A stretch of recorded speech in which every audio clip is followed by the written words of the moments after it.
What's up, guys? Since another raid event with no planes is upon us, it's time to get all the testing I've been wanting to do out of the way. Some of the tests may be relevant to optimization, but there will be some things that I'm just personally interested in finding out. The data as well as raw footage of my tests will be linked in the description.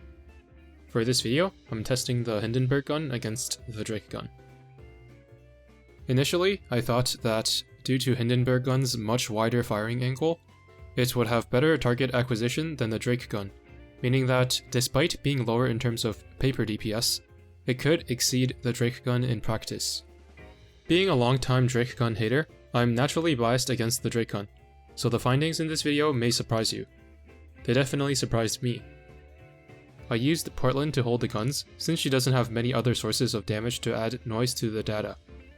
Just a weak little ghost secondary, and a pathetic barrage. Before, when I tested the Drake guns against gold guns, the difference in firepower might have gone unaccounted for, but there is no such issue here. Her all-out assault can trigger a burn, but it doesn't show up in the end screen, so it's irrelevant.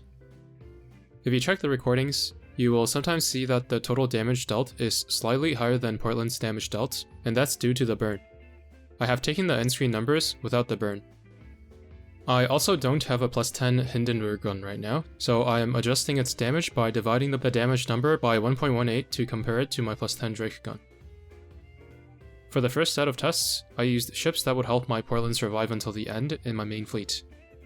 I also left my fleet tech on, but did not slot in any cats. I made sure to avoid skills that would affect Portland's damage in some way, such as Unicorn's reload order. After the first set of tests reached a sufficient sample size, the Hindenburg gun dealt 7% more damage on average. At this point, my confirmation bias was stroked and I was pretty stoked. I thought to myself, I knew I was right all along, but it's always nice to have evidence to back it up. Turns out, I just saw the battleship icon on the boss and assumed it was heavy armor. Fortunately, before I started making the video, I double checked and noticed that the boss actually has medium armor, so I had to completely reinterpret the results of the tests.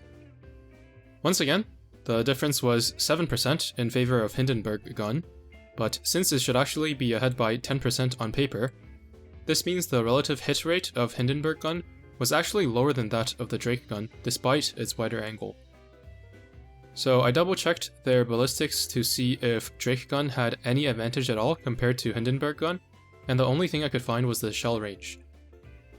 I believe the higher end of the shell range means the max range the shell travels before fizzling out, meaning that if you lock onto a target at the maximum 70 range, the shell will stop 5 units short of the target.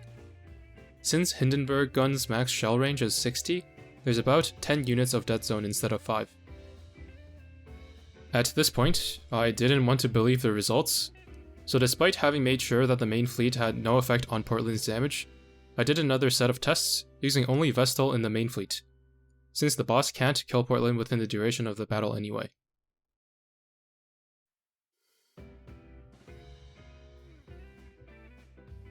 Once again, I gathered a sufficient sample size, and despite Hindenburg gun performing better in this set, its difference is still not as high as the paper's DPS would suggest. At this point, I concluded that I had overrated the impact of the firing angles, while completely overlooking the impact of shell range. Since the hit rate of the Hindenburg gun actually turned out to be lower than that of the Drake gun, there's no chance of it beating the Drake gun against a single heavy armor enemy. I conducted a final set of tests, putting a boiler as well as 2 Maleficers that granted Portland 6 speed, and no other relevant talents. Previously, I had shown that speed actually has a tangible effect on Vanguard DPS. For more details, I have provided a link in the description. This time, I wanted to see if the angle would play a larger role if the Vanguard was faster. As expected, the average damage of both guns went down after speed was increased, but Hindenburg gun still had lower hit rate than the Drake gun. So, at this point, I think that it is safe to conclude that the Drake gun is still the highest DPS against heavy armor out of all the heavy cruiser guns.